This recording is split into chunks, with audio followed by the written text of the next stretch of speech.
Committee on Veterans Affairs, conformément à l'article. Pursuant to Standing Order 1082 and the motion adopted by the committee on March 9, 2023, and Tuesday, December 5, 2023, the committee resumes its study of the recognition of Persian Gulf veterans and wartime service. Mrs. Jane Yip to our committee. She's replacing Mr. Miao. Et avant de commencer, je demande... And before we start, I would like to ask all attendees in person and online, rather in person, to refrain from moving the earpiece close to the microphone when speaking, which could cause feedback and could injure both us and our interpreters, so please be careful. Today's meeting is being held in a hybrid format in accordance with the rules of procedure. I would remind you all that comments from members should be addressed through the chair. I would like to welcome our witness with us today as an individual, Miss Nina Charlene Osherwood. Just a second, she's going to be by video conference. So just before I give you the floor for 5 minutes for your opening statement, I have to go to Mr. Blake Richards. Mr. Richards. Yeah, Chair, just looking for some clarity, I guess, around what our meetings are going to look like. We had agreed to 4 meetings on this study, and then we also obviously have a report we've been working on. But I noticed that both this meeting and the previous one, we've done 1 hour with a witness and 1 hour of committee business. I'm wondering, are these being considered a full meeting? What do you have? I guess I'm trying to get some sense as to what's left in this study that we're working on. Is this meeting and the previous one being considered as meetings, and we've only therefore got 2 left, or how is this being structured? I'm looking for some clarity on that. Okay, I understand. Well, in consultation with the committee, excuse me, I can tell you that we have the report, so we said about 2 meetings for the report, and maybe this afternoon we're going to finish it. But for that study, we said 4 meetings, so it was an hour and an hour, so it's considered as 1 meeting for now. So each meeting it's 2 hours, so you can understand that we're going to have we have 6 more hours to do in that for that study. Thanks, Chair. You're very welcome. So, Mrs. Charlene Osherwood, the floor is yours. You have 5 minutes for your opening statement, and after that, we're going to ask you some questions to clarify or to go through your presentation. Please go ahead. Good day, Chairman. I want to thank the committee for inviting me and listening to my experience as a Gulf War veteran. I was deployed to Doha, Qatar with the Desert Cats from November 30th, 1990 until March 3rd, 1991. When the government decided to join President Bush's Coalition of the Willing, the CAF, which until recently had been focused on the Cold War and the predicted Soviet invasion of Western Europe. Our training, our exercises, our equipment, and even our uniforms were geared for operations in Germany. While the Navy sailed the world, the Air Force's jets were only deployed to Europe. From the moment I was notified of my pending deployment to the Middle East, it was clear the CAF was improvising. The CAF never considered it would require to deploy the Air Force anywhere except Europe, certainly not operate in the Middle East without desert uniforms, necessary equipment, or facilities. Before the first Canadian was deployed to the Middle East until the last Canadian came home, the CAF improvised its participation in Desert Storm. This improvisation was reflected in the treatment of the Gulf War veterans before, during, and after the war. I experienced this improvisation when I was selected to deploy until I returned to Germany following the war. Examples of improvisations are as follows. Jungle boots were the only tropical boots available for the Canadians, so we wore jungle boots in the desert. We had no wide brim hats, so we purchased Tilly hats for use in the desert sun.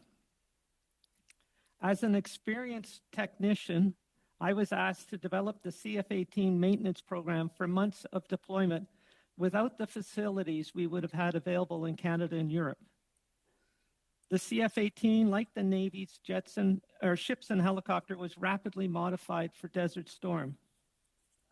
While in Doha, I would have to improvise repair solutions for malfunctioning CF-18s because of the lack of supporting equipment and facilities. I can give other examples if you wish. On my return from the Middle East in March 1991, a bus came to the airport to drive me back to Baden, Germany. Arriving in Baden, no one greeted me except for a medic to secure my 3 atropine injectors. At 2 a.m., I was left outside a dark building with my barrack box and my duffel bag. I insisted the medic reopen the building so I could call a few friends who had one of the few friends who had a phone. Most Canadians at the time had no phones, as German landlines were very expensive. This improvisation is also evident when the Gulf and Kuwait Medal was given to other veterans. Because my unit was aware that I'd served in the Gulf and was entitled to the medal, I was told twice to report to receive the medal from an officer. Each time I was told I was not on the list of recipients. When I challenged my orderly room to explain why I had not received the medal, I was told I was not entitled to it. Eventually, I would receive my medal in a plain brown envelope. Gulf War veterans and I received the Kuwait Liberation Medal issued by Saudi Arabia in a ceremony in front of spectators and our peers. I would receive the Kuwait Liberation Medal issued by Kuwait from the Kuwaiti ambassador in front of spectators and peers. The CAF, or Canada, never thanked me for my service during Desert Storm. My service record for Desert Storm only reads 009803 Manning List CATGME. It does not mention the Middle East or a conflict. Thank you for listening to my Gulf War experience. I'd be happy to answer any questions. Thank you very much. Thank you. So now let's start the first round of questions, and I invite Mr. Richards for 6 minutes, please. Thank you. First of all, thank you for being here today. Secondly, and most importantly, thank you for your service to our country. You obviously had a brief opportunity of 5 minutes for an opening statement, and you mentioned in that a little bit about the experience that you had with regards to being delayed, at the very least, in receiving your due recognition in terms of a medal for your service in that particular conflict. And, you know, I think this is something we hear frequently in various different ways from a number of veterans. You know, I know the Afghan veterans, for example, right now feel, like the recognition of their service is being delayed because, they're still waiting for a monument to be built that they've expected for a decade now, essentially. I wanted to start with that. I've got a couple of questions for you, but I wanted to start with that because I know that you've been involved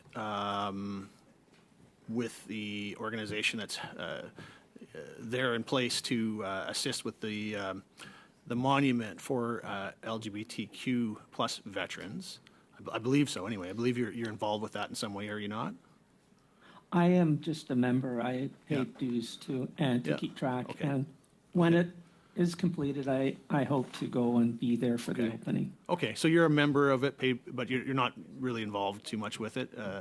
No. The reason I wanted to ask you was, they've been far more successful in kind of advancing with a monument than the Afghan monument has been, and I was hoping to get some insights from you as to how the Afghan veterans can better push for what they want to see. But maybe that's not a fair question to ask you then. The only thing I can point out is the monument's actually directed to all federal employees of the LGBTQ community, Okay. as opposed to just the military. Okay, no, fair enough. That's fine. Let me move to the other question. I mean, I've got a number of them, but the other one I really hope to touch on was, I wonder if you've obviously got an extensive military background. I know you can briefly explain to the committee and to any of those watching. Just give us a brief explanation of the difference between strategic and tactical planning, if you wouldn't mind. Well, as a technician, it's only from my reading. I was never educated by the military in the difference. Okay. I was my final rank was sergeant, so Okay. most of my career was corporal, and I wasn't really concerned about tactical or strategic. Probably most of what I did was more tactical than strategic planning. No problem. So maybe what I can do is I'll give, not having a military background myself, but I'll give my best attempt at explaining the difference. Essentially, tactical planning would be more like an immediate dealing with an event on the ground, something like maybe let's take out that machine gun position. And strategic planning is obviously dealing more with the long term, sort of the bigger picture of the strategy. Things like the D-Day landings in World War II, for example. And I just wanted to get your sense whether you believe that that a war can be waged without strategic planning in place. Just to clarify it, because actually I'm a student, an amateur student of history. There's actually 3 levels that the Canadian Forces recognizes. There's tactical, like taking a machine gun out or something like that. There's operational. Yeah. The D-Day invasion itself was actually an operational mission. Right. Okay. And the strategic would be the whole war. Perfect. I appreciate that clarity. Thank Could I have you for your that. question again? I forgot. Yeah, I mean, I guess what I'm trying to get a sense of,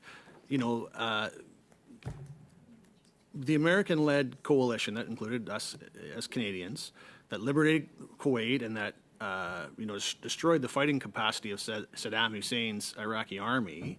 I guess what I'm trying to get a sense of is, does the scale of that operation not reflect the implementation of strategic planning, and therefore should it not qualify as a war? Absolutely. It was a war. There was lots of strategic planning. Just like the Canadians' operation, for example, in the example you gave, the invasion of D-Day, most of the high-level planning was actually done by Americans and British, not Canadians. There were Canadians involved in various different, but we were, because of the amount of commitment we were giving and the number of forces and equipment and stuff like that, generally, the people who get really in the strategic are the people providing the most. Yeah, I mean, I guess I think I've got your sense, a sense from you that you would agree with what I'm saying, that everyone calls the Persian Gulf War a war, yet somehow it doesn't seem to be recognized. Do you agree it should be recognized as a war? I mean, Yes, it's a war. Yeah. There was over 1 million people, military personnel involved with it. And why do you? That's a war. And why do you think that it hasn't been recognized as such by the Canadian government?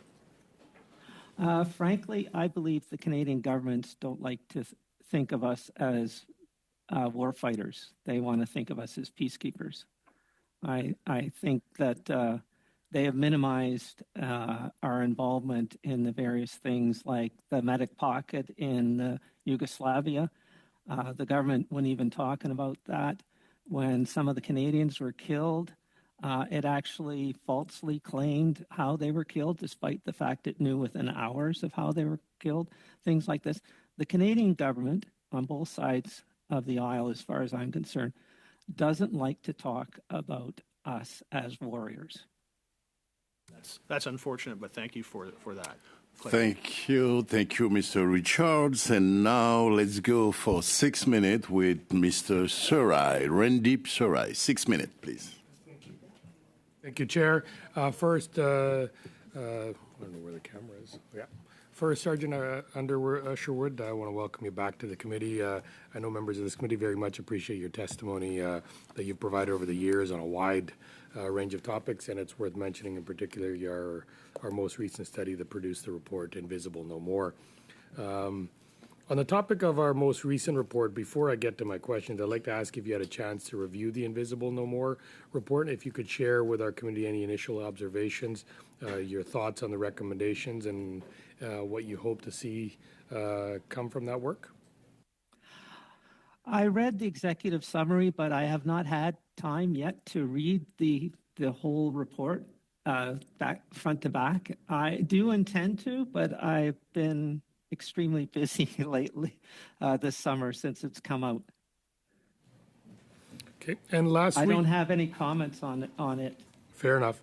Last week's meeting, we heard some powerful testimony from Kevin Sammy Sampson, the president of the Rwanda Veterans Association of Canada, on this report. He talked about how there always is a degree of unpredictability while serving, and how circumstances can really change overnight from the goal of the mission to what is being actually faced in real time.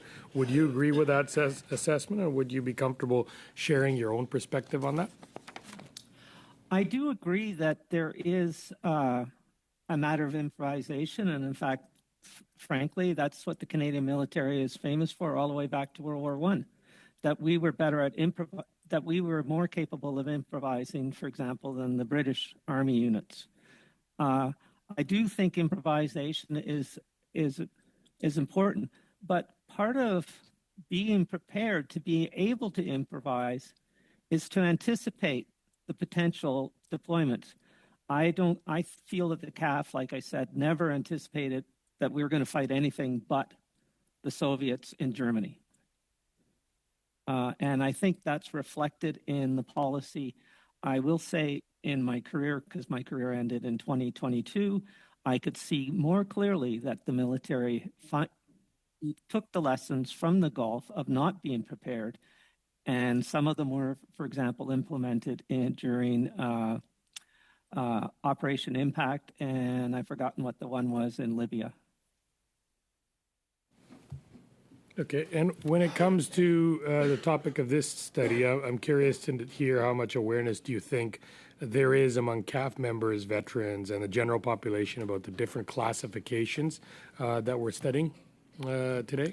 So, like, as a special measure, is it a war? How many folks do you think are actually aware of those classifications, especially those that are in the forces versus those that are veterans, and then finally the general public? I would say that all the people in the military within a few years are well aware of the difference between a war veteran and a special duty area veteran, and what's the implications of that. We are all in the military. I don't know, maybe if you went far enough back into veterans, but any veteran that I suspect, other than maybe the World War II or Korean veterans, would also be aware of that, because they were all engaged in operations and sometimes fought wars and had their peers killed beside them, and were not treated like a veteran who had been in a war. For example, the Cyprus in 1974, the invasion by the Turkish army, and the airborne regiment at the time fought to maintain their position on the United Nations lines, and some of them died. I think everybody in the military is very aware of that, and yeah. So you're saying that those in the military, after a few years of service, are well aware of it, and then obviously as veterans, they're more aware of it. How would you say the general population, are they aware of these classifications? Frankly, the general population is not aware of the military except for what shows up on the national news. In your opening statement, you touched on a little bit about how you became aware of the definitions, their differences, and what the reaction was. Can you elaborate on how you feel when you found out the different classifications, and based on being in different theaters, what that means? From the, I think it's more as I got older in the military and I look back on the service and what it cost me that I became resentful for the fact that there was special duty areas. I was diagnosed with having skin cancer, and VAC has accepted that I had skin cancer and granted my application because, quote unquote, I was in a special duty area. They did not agree with the rest, but since they accepted my initial application, I'm fine. I will accept that. But no, very conscious, and for me, especially in the last 10 years. Thank you very much, Mr. Sarai. Et maintenant, nous allons passer la parole. We're going to move on to Mr. Luc Desilets, who has 6 minutes. The floor is yours. Thank you very much, Mr. Chair. Hello, colleagues. Thank you very much, Ms. Usherwood, for being with us. I believe it's your 3rd time being with us, and thank you for being available for us, and thank you for your service. My first question might seem a little simple, but do you believe that you were disadvantaged compared to colleagues that fought in the Korean War, whereas you fought in the Gulf War? Simple answer, yes. I do not. I'm not eligible for the various benefits they are offered. Neither, if I pass away, neither does my family become war spouses or war dependents. No, it's straightforward. It's very clear the difference between it. And as I said, everybody in the military knows the difference. OK. Si je vous demande d'élaborer un... And if I ask you for more details, what is the difference financially if you participate in a war that was recognized versus one that was not? So if it was special duty service veteran versus wartime service veteran. I can't, because of when the Veterans Charter came in 2006, I can't directly compare because unless the Veterans Charter was changed with its max lifetime or monthly limitation, we can never approach the amount of money for the same injury that someone would have got when they were in Korea, or for that matter, even if they were injured in, for example, the example I gave you, which was Cyprus. They can have a higher lifetime. I've at my highest maximum lifetime, and I know other veterans that are getting more than $4,000 a month, and I'm sitting at now $1,700, and they're telling me I'm at the max, despite being determined to be 100% now 108% disabled. Avez-vous l'impression qu'à... Do you believe that through your missions in the Gulf War, you were as exposed to danger as veterans who participated in other wars? Excuse me. I'm so sorry Yes, to interrupt. Mr. There's some feedback on the Yes. the online piece, and I just sort of noticed the analyst or the translators are a little hearing it a little bit stronger than we are. So I'm wondering if we can check on that. Exactly, but I don't know with the technicians if there's something that we can do. We know that from the beginning it was not so good, but is that okay? So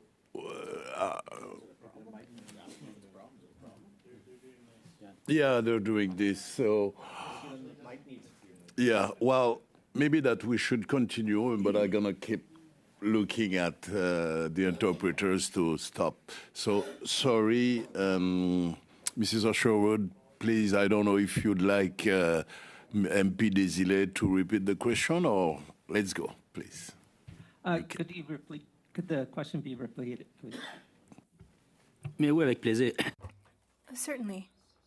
I was wondering if when you participated in the Gulf War, do you believe that you were exposed to the same potential risks and dangers and injuries as other veterans that participated in other recognized wars? On the night of February 25th and into February 26th, Saddam fired all his remaining Scuds missiles. At the time when the alert went off, and I'd heard this many times, I was up to my bare hands, because we didn't have proper protective equipment at the time, in aircraft fuel fixing a CF-18. And for a moment, I was thinking, should I react, or should I just continue this job, which will allow me to put the panel back on and stop the fuel from leaking on the ground, or should I run for cover? In the end, I decided to run for cover. There was a nearby aircraft shelter that was hardened, and so I did. And meanwhile, the fuel all leaked out. However, the Scud missile actually missed the location I was at. Some of us, not me, but some of the others went to look at the crater that it blasted. It's, as best I can remember, it was 20 feet across and about 15 feet deep. Even if I had been in the shelter and it had been hit, I still would have been gone. That same night, there was also another Scud launched at a warehouse that the Americans were using at barracks. There was 28 people killed and over 100 injured. So yes, I was exposed to the same danger as anybody else. Sans vous mettre des mots dans la bouche, Without putting words into your mouth, is there also an injury to your ego? I know that there's a salary difference and pension difference, but is there also injury to your ego because of the work that you have done that was not recognized, not being properly recognized? Well, I don't think the military recognized a lot of my service to start with throughout my career. I don't know if it was an injury to my, well, I guess not my ego so much, but for the many things that I did for the military and the lack of appreciation and the lack of ethical leadership that I experienced, I suffered a moral injury, which, again, VAC has accepted and given me a diagnosis of trauma. merci. Thank you. Merci, Monsieur Thank you, Mr. Desilets. We will now move to... For 6 minutes, please. Ms. Blaney, you have the floor. Well, thank you, Chair, and thank you for being here, Nina. I appreciate it very much. And I also just want to take another opportunity to thank you for your service and for your generosity with this committee, because you do come visit us and educate us every single time. So thank you for that. My first question to you is sort of two questions wrapped up in one. I would really like it if you could share with the committee how being in the Gulf War affected your mental and physical health.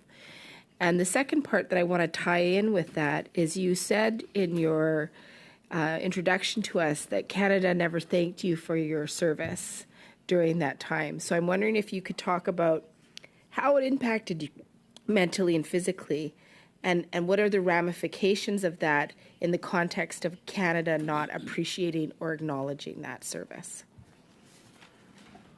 Thank you for your question. After the war was over and I returned to Germany, I was unaware of any impact on my health at the time. Other than my anger at the treatment by the CAF towards the end of the combat, I did not think my time in the Gulf had any impact on me. I knew what Gulf War syndrome was, and I didn't think I had it. And I would have said that for years and years.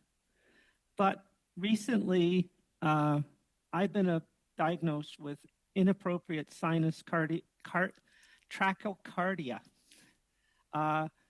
When I'm relaxed watching TV or something like that, just watching a movie, my heart rate will suddenly elevate and it will go up by 30 beats per minute, and it'll stay there. It just lingers. It's even lingered through a night of sleeping.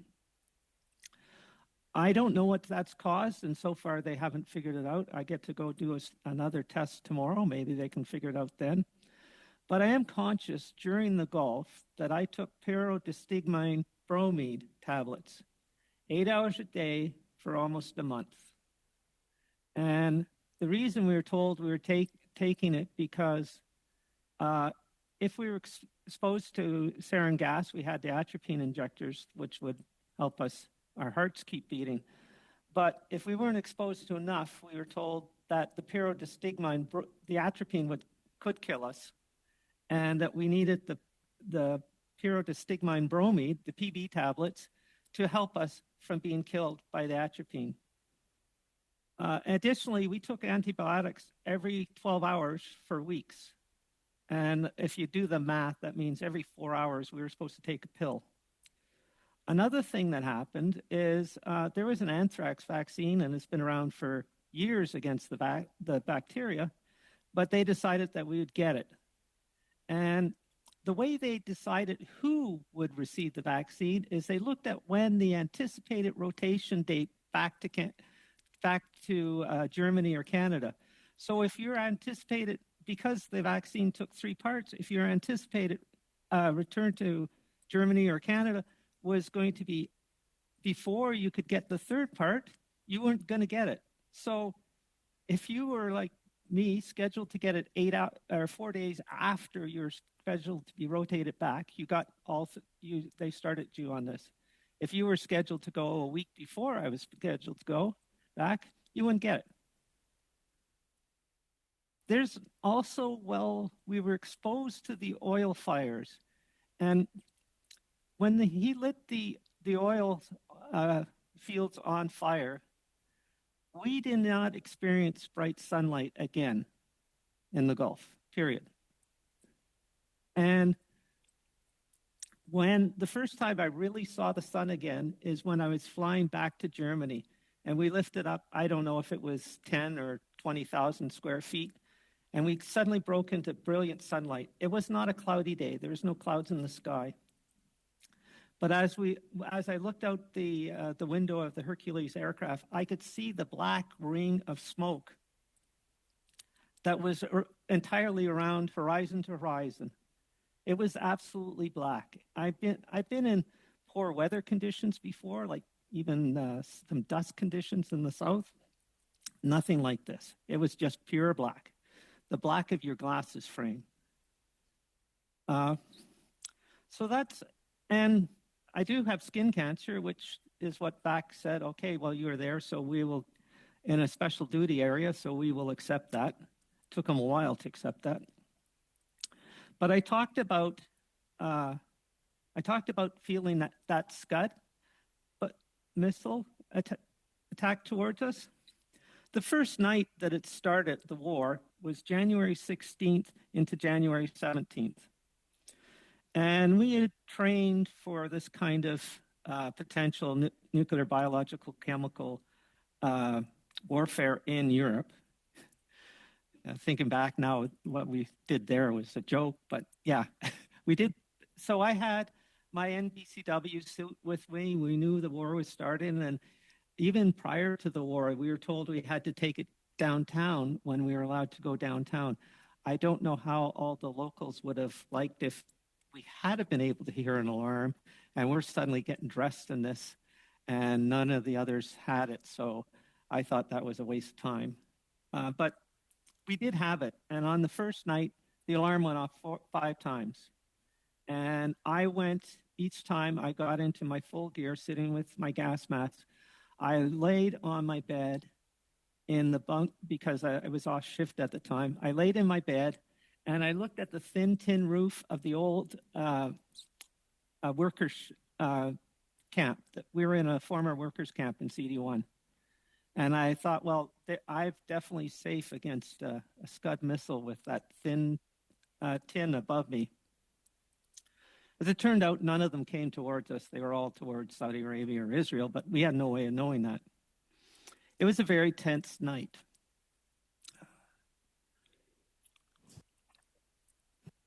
On February 23rd, 2022, I went to bed knowing that Putin was going to launch his missiles and his attack on Ukraine. It was clear from the news. I'm someone who follows the news, so I was very clear of that. And I woke up in the middle of the night. First of all, I was dreaming. I was back in Doha, looking at the roof. And I woke up in the middle of the night, and I was sure I was in Doha because I knew what the Ukrainians were going through. I knew what that feeling of fear is, to lie there and know that you really have no protection whatsoever. If a Scud hit directly, wouldn't matter, even if what shelter there was, we were dead.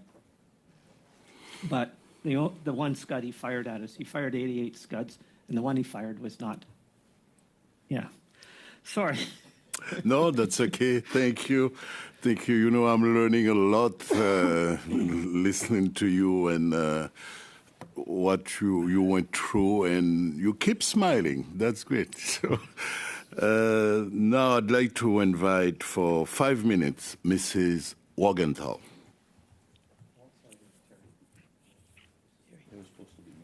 Oh, yeah. Oh, sorry. Doesn't matter, though. Okay, so Mr. Dodell. Okay, please go ahead. Okay, thank you. Thank you very much. I believe you're up on the next round, Kathy. First of all, I want to thank you, Ms. Usherwood, for being here today. Your service as well. This has been our second hour, but first day, I guess, of study as a whole. But it's been really interesting to hear, like you said earlier, about we're studying wartime and special service and the difference. And we had a special guest last week, Kevin Sampson, that was here as well. And I found it quite interesting to hear what he had to say in his testimony. And I think you were bang on when you said the fact that the only people that truly understand it are probably those that are part of the actual CAF themselves. The rest of society is really not up to speed on this. But what I've really heard over the two meetings thus far, from the one last week, the main reason why it was believed that perhaps they weren't recognized was the fact that it would be a huge financial issue for the government. So that's probably the number one response as to why. And then now listening to you in your testimony, you were saying that there was something to do with the government's perception as to the difference between, the peacekeeping and warfighters, and you during your tour were a warfighter. So I don't know if you could speak a little more to that part of it and the financial as well. I call it the myth of peacekeeping. In Canada, we say that Lester Pearson invented peacekeeping. Well, I don't know how that would go with Brigadier General Angle, who died in 1948 or 49 or 50, I've forgotten. But he died 5 or 6 years before the Suez Crisis. So on a UN peacekeeping mission, a mission that still exists to this day. So how did we, as I said, Canada has this myth about what really goes on with peacekeeping. And that's what I see. And when we have Canadians who die in peacekeeping missions, we generally don't acknowledge them, because that would suggest it's not just, we go there with our with our blue berets and our white vehicles, and we stand and hold our hands up. No, Canadians die. They die, I think last I remember is 118 have died on peacekeeping missions. And to do that, to stand in front of somebody, there is the Gandhi example that stands there and just accepts what someone else is doing. But that's not going to get sides like, for example, what's going on in Ukraine, or for that matter, what's going on in the Gaza or Lebanon. They're not going to stop. By the way, there is peacekeepers right now in the area between Israel and Lebanon, and the Golan Heights and all that is still there. That's another peacekeeping mission that predates the Suez Canal by 8 years, 48, I think it was. And the first person to die there was in 48. It was a French soldier, a French army soldier. No, Canada has the Canadian government doesn't like to think of Canadian military personnel dying. And I think the Canadians are actually better than that. That they don't blame us for being where the government sends us. They understand that. The policy decisions that the government makes as to where they deploy us, they can be blamed for that, but not for the deaths of Canadians who, and all of us that ever have died volunteered. There hasn't been anybody in combat, Canadian, that wasn't a volunteer, except for, I'm not sure about World War I. The conscripts never went to Europe in World War II. Much. Just another thing that I heard that kind of made me a little bit upset, I guess, was the part that I guess you didn't receive your medal originally, but then you did and were told you weren't entitled to it. My question, and really didn't feel like you had your thanks for service. Is that felt by quite a few people during that period of time, that that they just didn't get the thanks that they deserved, number one? And number two is, do you think that, as you know, we're having a tough time recruiting. Do you think that some of the ways that we're dealing with our past is maybe perhaps catching up to the present? Good question. There were definitely other people that felt that. The medals, when the first issue, some of them, they weren't made very well, and frankly, they peeled. And my medal still looks cheap compared to any medal that's been stamped since. As far as the recruiting, I guess it's possible, but I can't say for sure that that's why. Of course, I mean, I don't want to go to like Russia, or for that matter in the States, where it's hyper patriotic. I don't want someone beside me who doesn't really want to be there and believe in what we're doing, and with a rifle. I never wanted that. We don't want that. I think the time's coming. Thank you, Mr. Chair. Thank you. Thank you, Mr. Dordell. And now I'd like to go to Ms. Hefner for 5 minutes, please. Thank you, Chair. And I really want to thank you as well, Sergeant Usherwood, for being here with us today and sharing your experiences. And thank you for your service. I'm sorry that you haven't heard that enough. I think my colleague Rachel Blaney kind of took the questions that I had originally prepared for you, because in your opening statement, you talked about all these indignities that I think that you suffered. You talked about the medal. You just brought it up again now.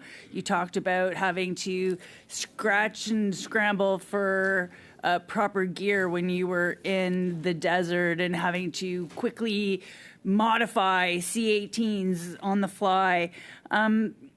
What would you say is the overall impact of these indignities? And is it something that you think is fairly common among your peers, or do you think that you were sort of singled out? I think it's common among my peers, very much. The resentment is that, because we see it as a war. It was a war. Lots of, on the base that I was at in Doha, there was an American squadron as well. 3 of their aircraft were shot down, and all their pilots were beat up. We were conscious that by Iraqis, we were conscious that we were in a war zone from day one. It's, I would say it's very, it's 35, whatever years ago. Most of the people that served at that time are gone. I was one of the last to still be there, I suspect. But yes, the people at the time were definitely conscious of that. In the same way, the people I know in Afghanistan that served in Afghanistan are resentful of the way they've been treated. And I was going to say, I was moved when you said that you became resentful after the fact, when it sort of weighed on you. Would you tell this committee, because really what we're here as a legislative committee is to find solutions. So walking away from today, what would you most like to see? What benefits do you think you should be receiving now that you don't receive? What legislative changes do you think we need to make? I think the government needs to be able to recognize that their use of special duty areas is penalizing the veterans who who serve in those areas, because literally there's allowances that you can't get if you Like what? What kind of serve in- allowances? Give me an example. There's a clothing allowance, for example. I don't know what it really is because I knew I wasn't entitled to it, so I never looked for it. If I had passed away in my service, well, actually, that was before the Veterans Charter, so that changed everything. But currently, right now, if someone passes away, the person gets half their military pension, but they're not a war widow or a war spouse if their partner dies. That's actually a difference in the funding that you receive. And the maximum funding you can get for pain and disability, or whichever you want to call it, because they've changed the names a few times, is literally lower because of not being considered a war. And so how would you attack this legislatively? Would you change that definition? Would you offer more benefits to more veterans? Tell me more. Repeal the Veterans Charter of 2006.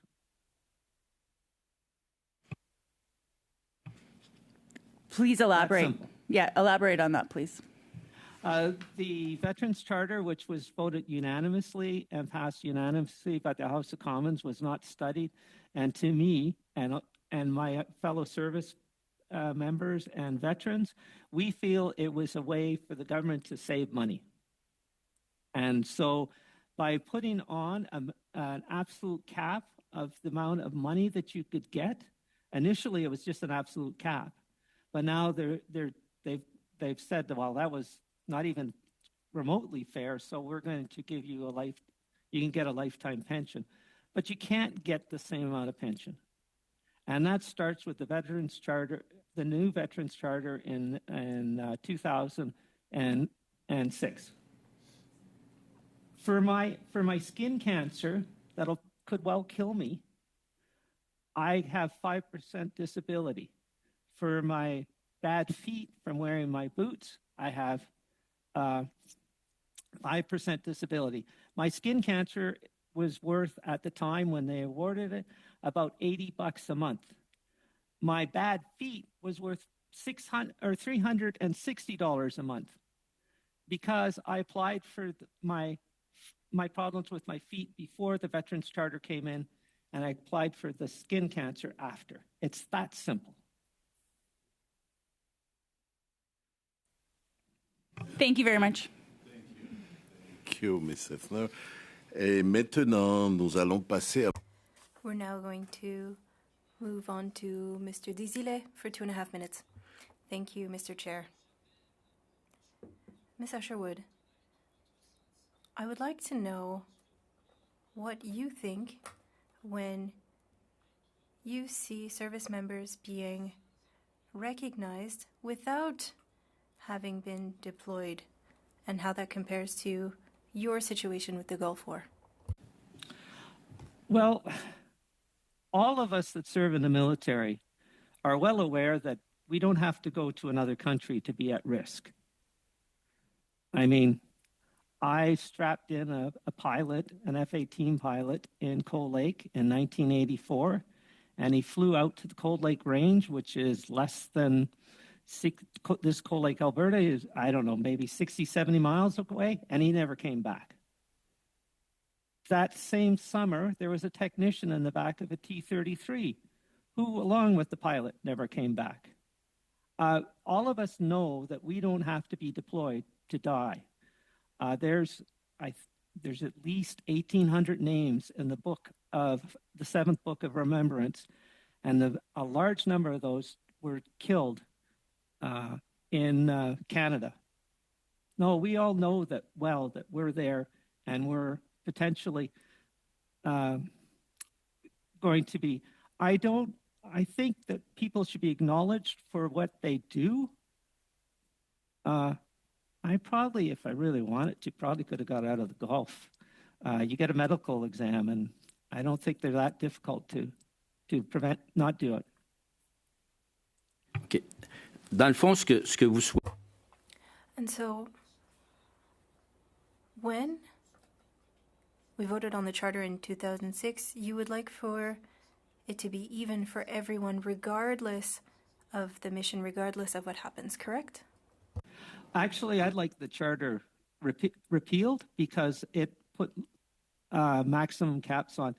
If you applied it to across everybody right now, the Korean veterans would be losing their some of their current benefits.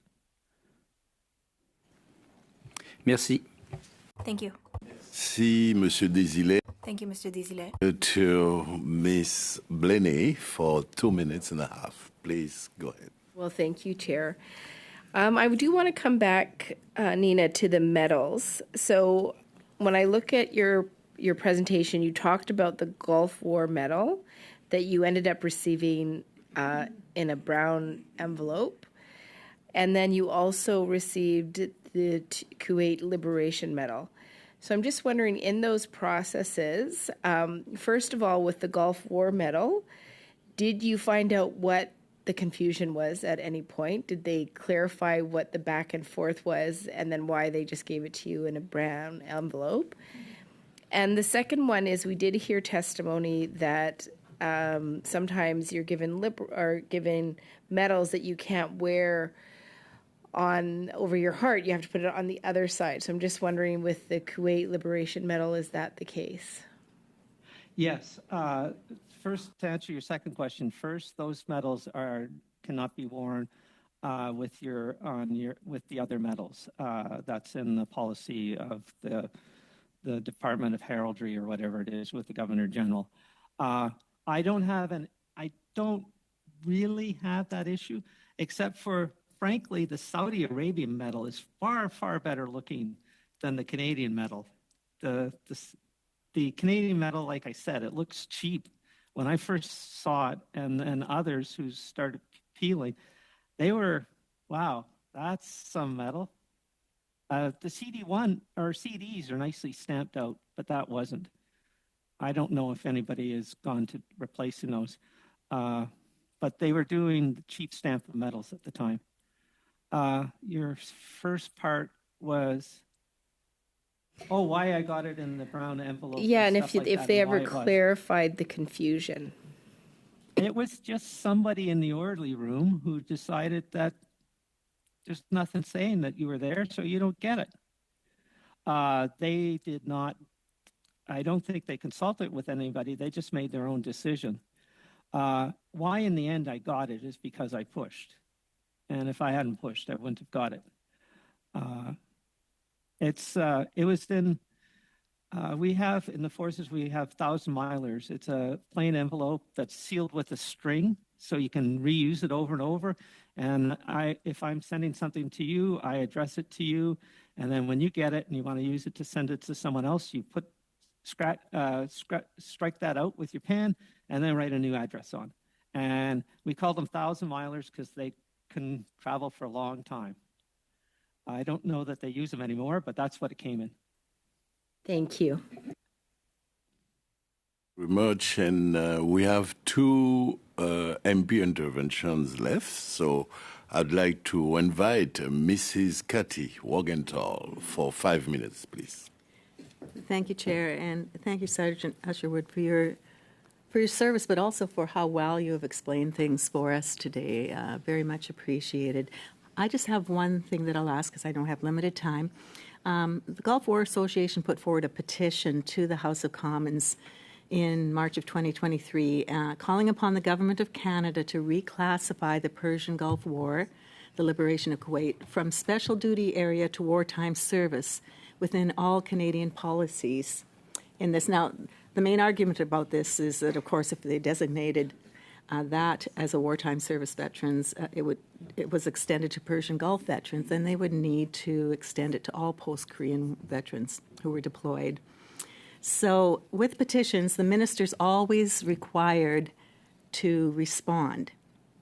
And this is the response tabled by the Minister of National Defense. So I'd like you to pretend I'm the Minister of National Defense. And I'm going to say what was quoted here. And I would just like to get your reaction to me as though I was in how you would feel about this. So the response tabled by the Minister of National Defence states that, and here I'm going to say it, applying these categories is not meant to signal greater or lesser respect for the service of members and veterans, nor are such categories indicative of a lesser degree of risk on the part of those deployed. So there you have it. So nothing to see here. That's exactly my interpretation, and I think they've done that all along. But it does have an impact when you go to Veterans Affairs, straight out. Earlier, that when what happens when veterans become more, when they become veterans, they become more aware. Is that what you were referring to? That what happens specifically when you become a veteran that you're more aware, and this seems so I demeaning? think most people, when they're leaving the forces, look back and reflect on it. And especially for me, like I was approaching 60, I looked back and reflected on my various things I'd done during my career. So senior service military personnel are conscious of what the difference means and how it impacts them. As I said, everybody in the military after a few years knows the difference between that you're not a war veteran as far as the military is concerned, and also as far as VAC is concerned. There isn't the same level of respect, and definitely you face the same risks for what we heard today in regard to Yes. your service. Okay, Yes. Thank you. I'm finished, Mr. Chair.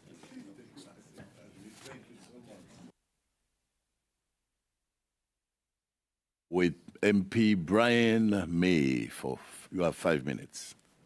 Thank you, Mr. Chair, and Sergeant. Thank you for your service to your country, but also a special thanks for being here yet again to help this committee navigate some of these challenging conversations. I wanted to touch base on something you were just talking about with Monsieur Desilets, and it got me thinking about my time as Parliamentary Secretary to the Minister for National Defence, and I really appreciated your comments about you don't need to be deployed to serve your country and to die for your country.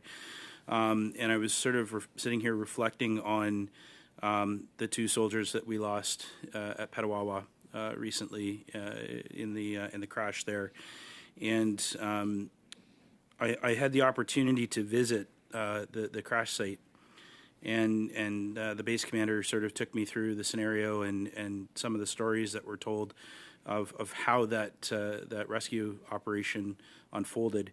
And it was truly amazing to hear some of the specific accounts of that horrible accident. And I think that we have to keep that in mind, that we're talking about service and we're talking about voluntary service and the importance of recognizing all who serve. We all have, in our ridings, we have different organizations that recognize veterans and are, help keep communities connected to military service. Obviously, Legions come to mind, and one of the things that was really upsetting to me is I have a number of Legions in my riding, and one of them early on, I had an eye-opening experience as a new member of Parliament, where I asked about are there any veterans from Afghanistan or the Persian Gulf War, that are members of our local Legion, and one of the members of the Legion said, "Well, they're not veterans," and that has always stuck with me. And thankfully, that particular individual is no longer involved in that Legion, and I'm very proud of my Legions and the leadership that we have. But that's a really interesting take from somebody who you would think is there to advocate for and to thank those that served, all those that have served the Canadian Armed Forces. And I'm wondering, in your opinion, the classification differences. Have you experienced that, or have you heard from people who've experienced that different level of service because they served in one conflict versus another? I can't say I personally experienced it. I don't relate to the Legion. I didn't relate to it before because, frankly, when I first joined, when I was younger, when I came back from the Gulf, there were still a lot of people left from Korea and even World War II, and they wouldn't have seen me as a veteran because the government doesn't call me a veteran. And I've even sat in, when was that? Maybe even 10 years ago now, and listened to the minister, to a representative come, who was it? I think it was from Veterans Affairs, and they talked about the new veteran as opposed to the previous veteran. It was a government for sure, but I think it was Veterans Affairs, and they talked about the new veteran and how they weren't the same as the old veterans. And one of the people that was sitting beside me listening to this was in the former Yugoslavia, and experienced combat, and they were pretty darn upset to hear a government official say that. So we are not considered veterans by the government. We didn't fight in a war. Do you believe that? Because we've heard you and others say, well, this is about money. But I think what you're suggesting there is it goes beyond that. It goes to a real potentially a cultural issue, and we've talked a little bit about peacekeeping versus wartime service. Do you believe it's more than just the money? I think it's both, but the government hasn't wanted to support its veterans since World War I. It's tried to avoid supporting the veterans to the level they should be. In closing because here, of money. Yeah, in closing here, and I'm getting indication from the chair that I have a very brief opportunity to ask a question, and I just really want to turn it to you. In closing, do you have any final thoughts that we should hear for this study? I should have anticipated that. No, I don't. Can't think of any right now. In that case, thank you so much for once again appearing before us and helping us with the study. Thank you. Thank you, Mr. May. And it's my turn to thank Mrs. Nina Charlene Usherwood. And on behalf of the committee and myself, I'd like to really thank you, and we appreciate your input. And collègues, nous allons suspendre. Colleagues, we're going to suspend because we are going to move on to the report on transitioning, and we are going to suspend for a minute. Une minute.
Thank you.